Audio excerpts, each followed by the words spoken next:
Hey everyone, welcome to a polyglot interview with Olly Richards. I'm so glad to have Olly here. Hi Olly, welcome. Hi Lydia, thank you very much. Thank you. So Olly is actually very well known. I don't think I need to introduce him. He has a wonderful blog, I Will Teach You a Language, and he helps people learn languages in a similar way as I help others. But this time I want to talk to Olly exactly about his way of how to learn a language from scratch. So Olly, could you first of all briefly introduce yourself and your language story? Yeah, so I grew up in the UK, a famously multilingual place where everybody speaks 20 languages. And so I grew up completely monolingual with no exposure to other languages at all. And then when I was about 19, I moved to London from the countryside. I moved to busy London, and I realized there was a big world out there of people who from different countries speaking different languages, and that kind of planted the seed in my brain about languages. And so I started learning French because there were some cool French people in this cafe where I was working at the time in London. And then I took it quite seriously, so I ended up actually moving to Paris. Spent a few months there, and I was quite successful at learning French, and so that gave me the confidence to keep learning. And then over the following years, I kept learning more and more languages, and then here we are today, and I've just kind of moved around a lot, traveled a fair bit, got interested in different people, languages, cultures, and I've always just learned the languages that helped me get to know different cultures. Right. Wonderful. We talked about how you learn languages, and you told me what actually every polyglot tells me is like, I don't really have one way to learn language. I learn language differently, and every single language I've learned was different, right?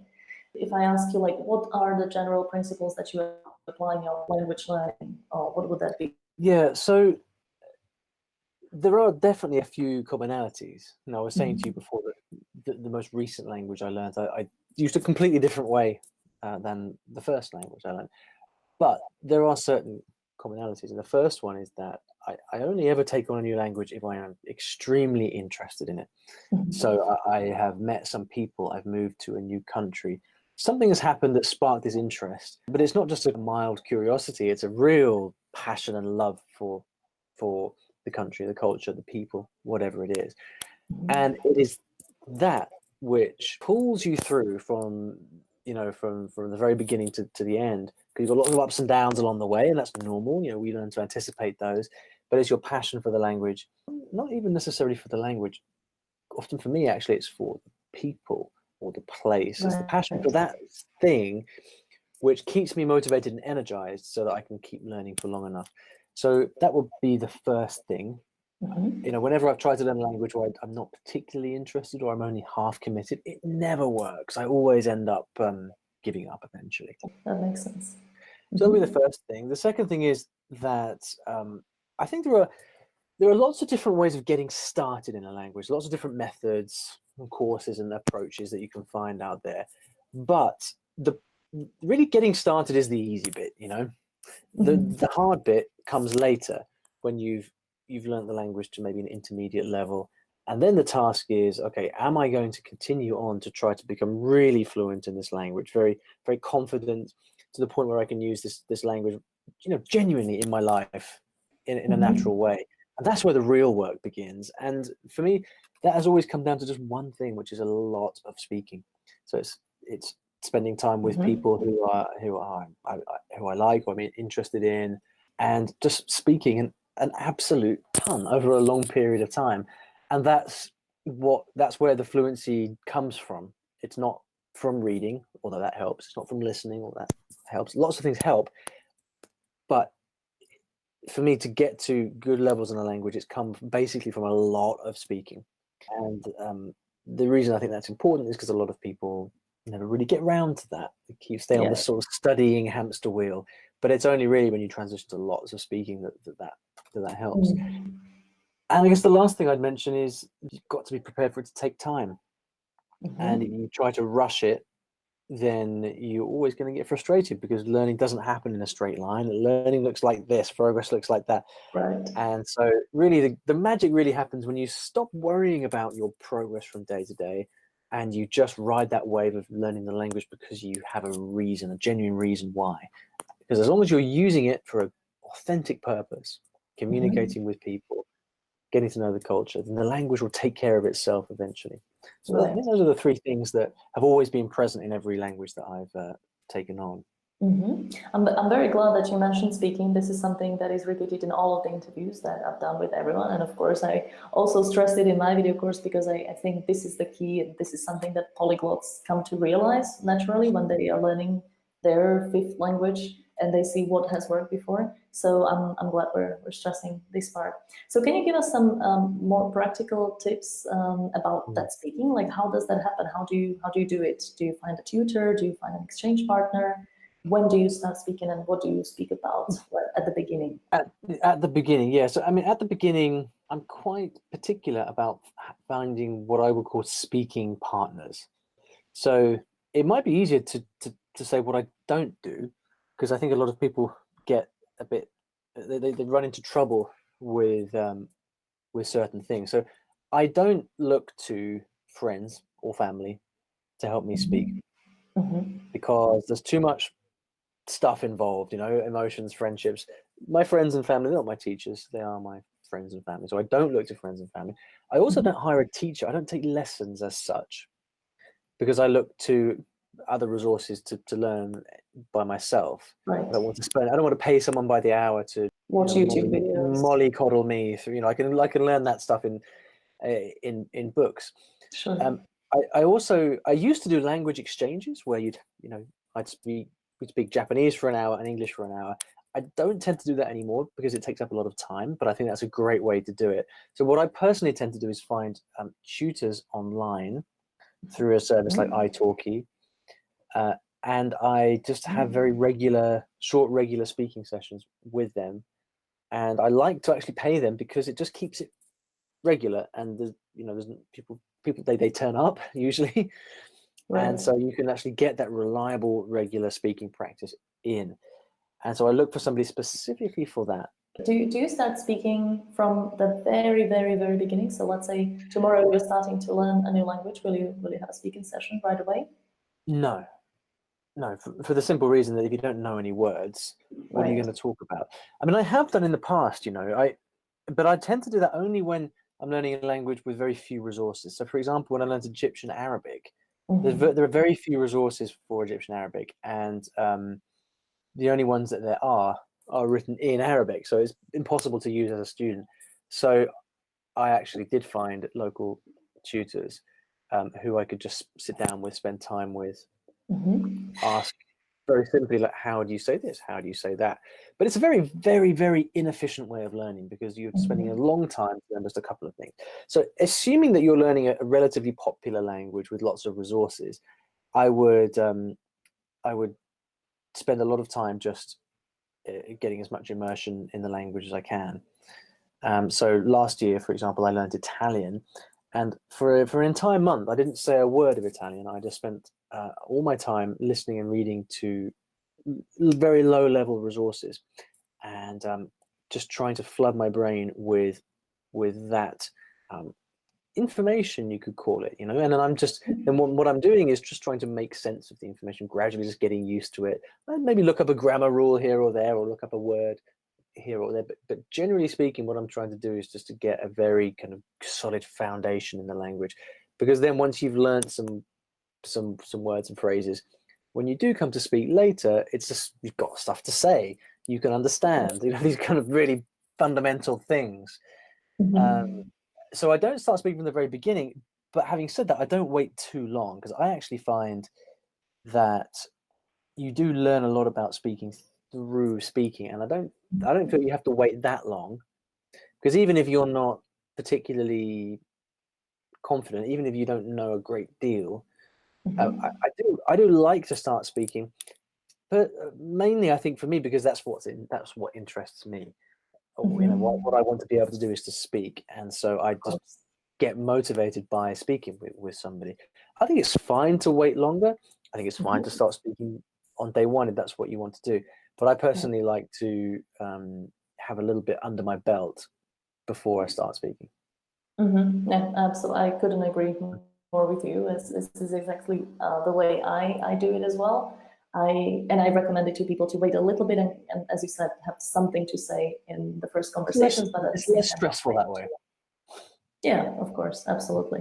And as you said, it's also about efficiency. You don't want to waste a lot of time going through the basics many times when this is the first time you ever heard those words. So this is your first input exposure. So I believe it's better to have had some exposure before that. Okay, cool. How about vocabulary? That's an interesting one as well. My thoughts on vocabulary are always changing and always developing. Right. You know, I went through a phase of really trying to develop different techniques for learning and memorizing vocabulary. I've kind of gone through phases of very deliberately memorizing new words, and then other phases of doing no memorizing whatsoever and just letting it all come naturally. The conclusion I've come to is that it on a big picture, on a grand scale, I think the basic principle has to be that you should learn vocabulary from exposure to the language. Okay, so that by interacting a lot in the language, by reading, listening, speaking, and by doing a lot of that, then vocabulary you learn naturally in context. It's the most powerful way of learning. That's the big picture. Now, when you start to look at more practicalities, that can be difficult because it takes a long time and it can be quite frustrating when you are having, experience after experience after experience where there are words that you don't know, you don't understand things, you can't say things. That mentally, like psychologically for people, is very, very tough. And with experience, I think you get better at that. But I think that there is a kind of a balance to be had. And I think where I come down now is that you need to be getting that massive exposure, because without that, you're never going anywhere. It doesn't matter how much you try to memorize, you can never memorize enough vocabulary. Okay, so the massive exposure and input, that's your core, that's your fundamental. Now, after that, I think that in order to make that more effective, I think there are things you can do to help yourself retain words. And I think mnemonics, so the idea of creating memory devices, wordplay, things like that, little hooks, I think consciously thinking of those mnemonics can really help you retain vocabulary faster. So what I tend to practically do is get a lot of exposure. That's my go-to thing. And then when I find vocabulary that I think is really useful, I stop, I pause, and I just think, okay, how can I remember this word? And I try to create a mnemonic of some kind to remember that word. I used to go much more in depth with that, but I've come to the conclusion now that really the more time you spend consciously trying to memorize stuff, the more time you're just taking away from the actual real work, if you like, of immersion and input. So I think that the best kind of practical guidance that I can give based on what I do is to say, plan to forget 99% of everything that you learn, but that 1% of stuff that you think, man, that word, if I were to learn that word, I would be using that every day. Like, that's super useful stuff. Take that, spend a bit of time with it, come up with some ways to remember it, because that will speed up the process. But just don't let that creep into, a state where you're trying to look up every word and memorize every word, because that's when you really get into trouble, because it's just a never-ending cycle. Yeah. Okay. I like that. That's a good tip. I would say maybe not 1%, or maybe a little bit more, just to have enough useful words to use and use them long term. Yeah, but it depends, right? I mean, that's as a proportion of what you're listening to. So if you're spending really lots and lots of time reading and listening, then 1% of that is actually quite a lot. But if you're only doing a small amount of reading and listening, then maybe you need a slightly higher percentage. I mean, no one's going to sit there calculating the percentage of words they're trying to remember. But the kind of basic principle, I think, is not to let the active learning of vocabulary get in the way of more holistic work. which Mhm. for me is that kind of input and that reading and listening, because that's the big danger. You know, the big danger and the trap that everybody falls into is just to spend too much of their time and energy on memorizing stuff, Mhm. and that's when it starts to get tricky.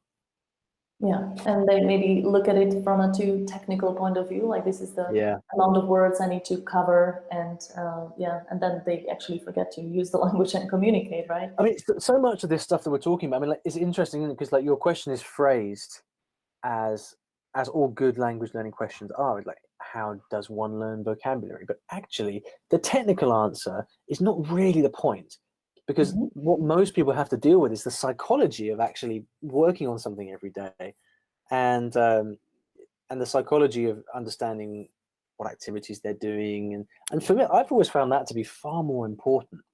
You know, if Mhm. you let yourself go down too many rabbit holes, it Mhm. doesn't matter how good your techniques are, they won't help you because you're doing the wrong things. Thinking in these kind of big blocks of principles is so important because it just helps you stay focused on the really important things, without which learning would become impossible. Yeah, exactly. Well, as you probably know, I have these four basic pillars of my language learning philosophy. Mm. Make it fun, effective methods in a system, and enough contact with the language. So yeah, that is kind of along the lines of this is the overarching principle, and you can of course apply it Yeah. to anything else. I think just one thing I'll just add is that I think when you're just starting out, if you're a less experienced learner, that's when I think the systems become important, because you know, when I'm talking about the things that I do now, what's so important to say is that so much of this has grown out of 15 years of experience doing this, Mhm. right? But if I didn't have that experience, then I would start on day one with a new language and just, what am I supposed to do? Like, you know, tell me what to do. And that's where the system is fantastic, because it reduces the stress levels. Um, it might not be the truth, as it were, but you don't need the truth when you're just starting out. You need a system to just get you going Totally. and give you the confidence to just do something that moves you in the right direction. So, you know, as with all things, it changes over time, and you become you refine your methods over Mhm. time to suit your understanding of your own learning. Absolutely. Yeah, I totally agree. What about materials that you like to use? Do you like to use books to start learning a language, or are you a friend of apps? What do you usually pick? I steer as far clear of apps as I possibly can. Okay. I'm a real anti-app person, I have to say. And it's nothing against apps. There are some good apps out there, although not many. But the big thing about apps is not the fact that it's an app. It's the fact that you're on your damn phone, Mm. getting distracted, pressing buttons, and that's not what language learning is. The research on social media, smartphone use, screens in general is crystal clear. It destroys our brains in so many different ways. And language learning is so much about the depth that you get into. You know, when you're with a text, or you're listening to some audio, or you're watching a TV series, and you're just getting so into it, you're really in the zone. Like, you can't get that depth when you're looking at a smartphone. So, Mhm. although I'm sure there are some good things out there, and I do use some apps. Um, I've got a few who I could show you if you're really interested, for Mhm. very specific things. But in general, I steer well clear of apps. For me, I find that, like, old school paper works really well because there are no distractions. I just like the feeling of holding stuff.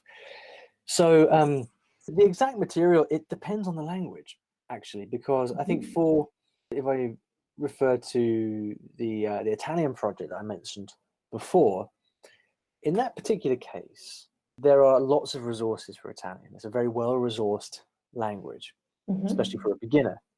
So I could find lots of material in Italian that is written for beginners that I could just spend time with. I had no particular need for uh, a textbook to tell me how a verb works and all of that stuff. You know, I can just spend time with the material. So that's great. Now, for other languages, you try and do that, and you're stuck because you don't understand the thing. It's far too hard. It's very distant from English, and you might not even have any materials. So in that case, you use whatever you can find. I'd be interested to know what it's like for Swahili, actually, because I have no idea about that, but certainly for languages I've learned like Cantonese or Egyptian Arabic or Thai, there's almost nothing out there for a beginner. So the question of what materials do you like to use, that's a luxury. You know, you just use whatever you can find and you make do with it because that's what you've got. So with lots of languages, I found that. But, you know, assuming that someone is assuming it's a well-resourced language, then if it was a language that I didn't know anything about, or I didn't know a similar language, then what I would probably do is just get a kind of teach yourself textbook and just work through it. I just go through it quite quickly. I wouldn't do the exercises or anything. I'd just go through it. I'd read the dialogues. I'd look at the grammar points. I try to just kind of map it onto my brain. You know, what are the key things I need to know about this language, the key characteristics. And then after that, I would go as soon as possible into finding material to read and listen to. So then you're starting that process of getting, you know, input in the language and spending as much time with the real thing every day as possible. Yeah, wonderful. I like that. As you say, with some languages it's easier than with others. But fortunately now these resources such as Teach Yourself, Assimil, etc., they're available for so many languages that you can find them even for the less frequently learned languages. Yeah. Okay. Actually, we're getting to the end of this interview, so let me just ask you if there's anything else you would like to mention that is important. I think we've covered a few really, really important points. Is there anything else that you find important mentioning for learners who are just starting with the language from scratch? This is the thing, isn't it? I mean, you've kind of got the big principles which we've covered, and then a lot of little tactics. And you know, really, if you get the big picture right, then I think the tactics kind of take care of themselves. But I think the one thing we haven't mentioned, which is very important, is the idea of routine and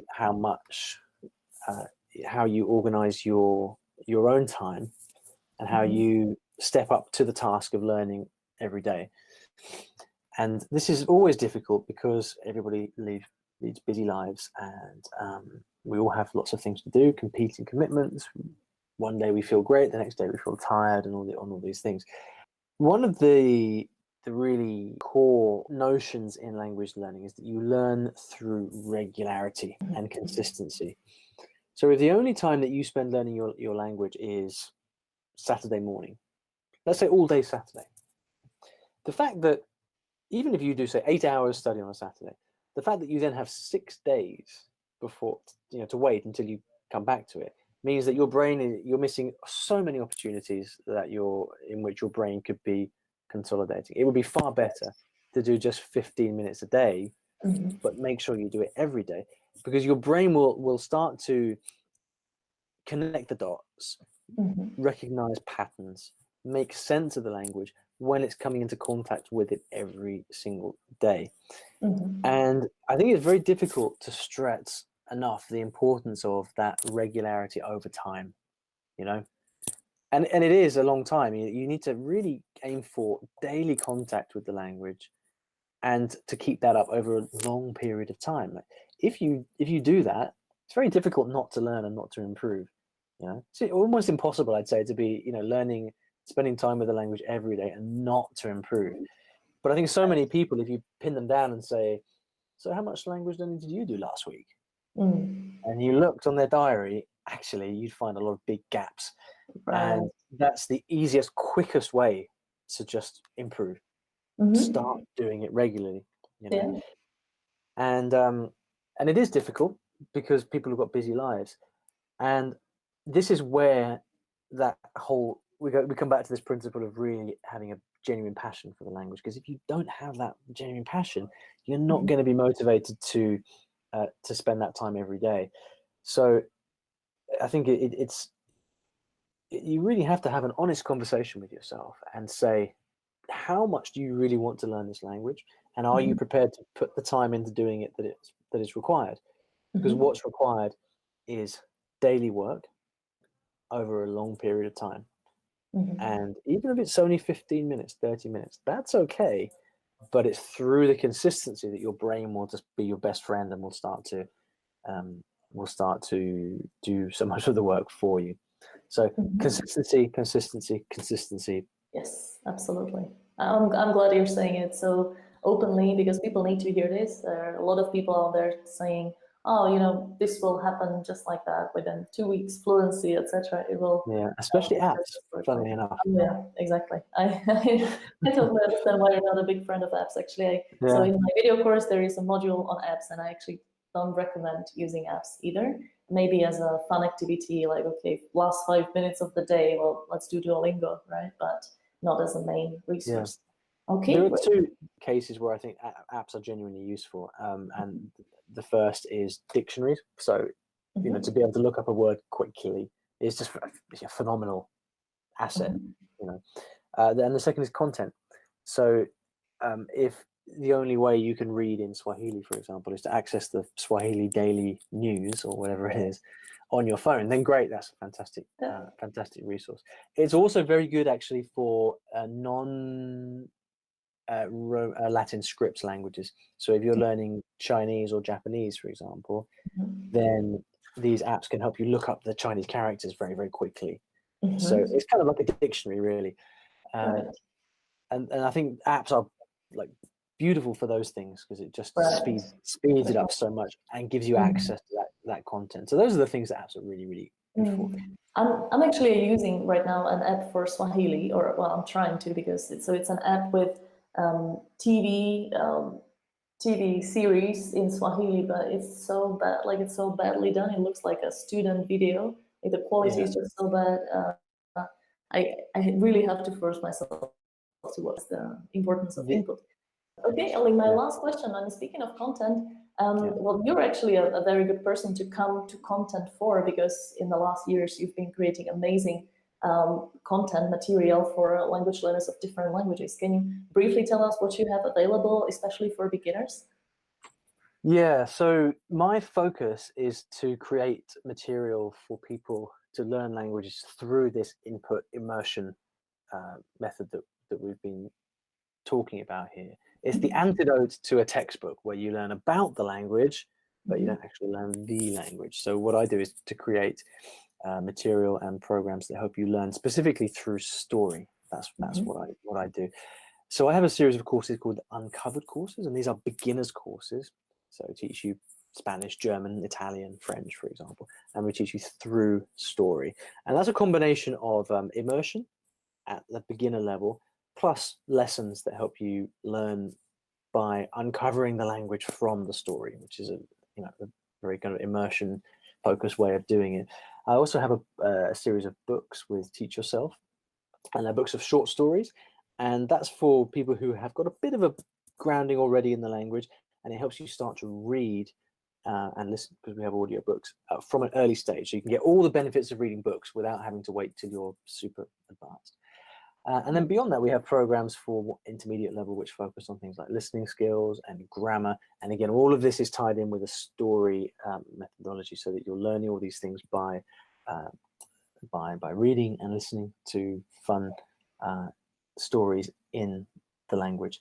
And so that's really what I'm trying to do. I'm trying to just bring that sort of immersion-focused, story-powered approach to language learning. I like that, including story in it, making it more enjoyable, more fun, not all these boring texts that we see in so many textbooks. So thank you for doing that and creating amazing resources.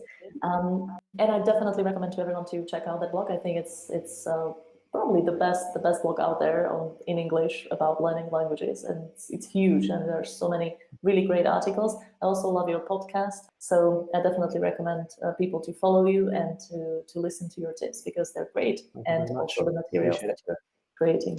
Okay, thank you very much for your time, Olly. I'm sure people got a lot of really interesting information from this interview, and I'm looking forward to seeing you somewhere very soon. Yeah. Good luck, everybody. Okay. Bye.